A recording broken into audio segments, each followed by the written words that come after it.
I'm Sarah Hamaker, crosswalk.com contributor. Today I'm going to walk you through my article, 10 Ways to Make Christmas Morning Magical for Your Kids. I'm sure if we can all remember a Christmas that was especially magical. Maybe we got that gift that we always wanted. Maybe our parents just really surprised us. Whatever it is, we want to create that for our kids. So I'm going to tell you 10 ways that you can make Christmas morning magical for your kids. But before I do that, I'm going to talk about two things that we shouldn't do. We shouldn't ignore the true reason for the season. We need to keep Jesus and his birth and why he came as a baby to grow into a man to die on the cross for our sins as the centerpiece of our Christmas celebrations. And number two, don't try to buy magic with money, with gifts. Magic is not created by the most expensive gift you can give our kids or the most gifts you can give our kids. We can create magic in other ways. So let's start with baby Jesus. Our kids know that the first thing we do is we read the Christmas story. They are gazing at the presents, and when they were little, this was harder, but it kept why we were celebrating, why we give gifts front and center. Number two, you can make an entrance. This is for our kids. There's something magical about seeing no presents under the tree, Christmas Eve, wake up Christmas morning, presents everywhere. And it's a great way to kind of ignite that sense of wonder and magic. Some families have also put wrapping paper over the door or the entrance to the living room, and the kids burst through it like they're like those sports teams do sometimes. That can be a lot of fun if you want to make an entrance that way. Number two, slow down. Some kids really want to rip through all the presents, but if you slow down, it makes it more magical. Waiting creates that sense of anticipation. So do what you can to slow down the Christmas frenzy opening. We've always gone around in a circle, and we pick someone different to start every year, and they open one present, and then the next person opens one present, and we go around till everyone's done. This gives everyone a chance to see what everyone else got, and it also kind of slows things down so it's a little more special. Draw out the gifts. Some gifts lend themselves to multiple days.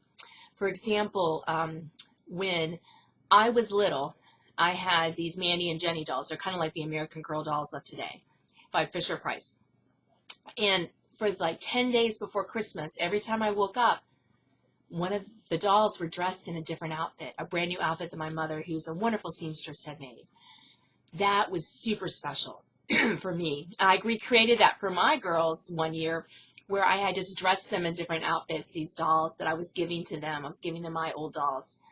And I wrote a little story for them to read every day, and that was special. You can do this for like Lego collections. You can give them like pieces of it or something built of it and keep adding to this huge thing. You can do it with like trains, or there's a whole host of ways that you could draw out gifts, and that kind of creates that magic. So on Christmas morning, they get the last piece to the puzzle, so to speak.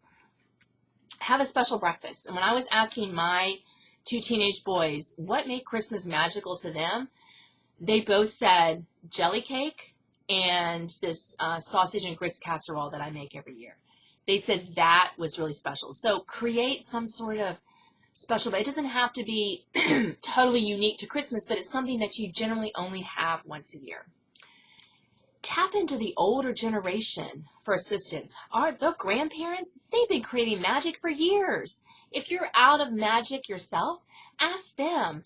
Or if you're strapped for time, ask them, hey, can you help us create some magic? You might be surprised what they come up with. Play games.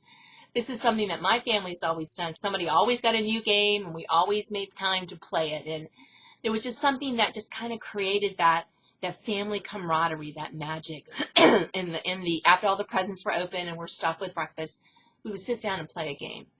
Some families like to watch a Christmas movie together. That's also a really great way to create that magic in that time of family. You can play seek and find. One tip I read online was hiding candy canes or those little chocolate coins in your house, and have the kids, when all the presents are done, say, hey, we have one more thing for you to do. Go find the candy canes and hidden in the house. And that can be super fun for them, and a way to kind of extend that Christmas magic. And you could also export the magic. As I'm sure you know, there are a lot of hurting families, hurting people this time of year. And any way that we can help them experience Christmas can be kind of a way that we can extend that magic. Volunteering at a homeless shelter or soup kitchen, baking treats for your neighbors, inviting those who don't have a place to go to have Christmas dinner with you. Magic shared is even more magical. I hope that these ideas will help you create the Christmas that will be extra special this year. But if you can't, remember, Jesus is the reason for the season, and your kids will, if you just spending time with your kids is so precious, even if you don't have a lot of magic at Christmas. Just remember, family's important, and your kids will think it's magical if you think it's magical.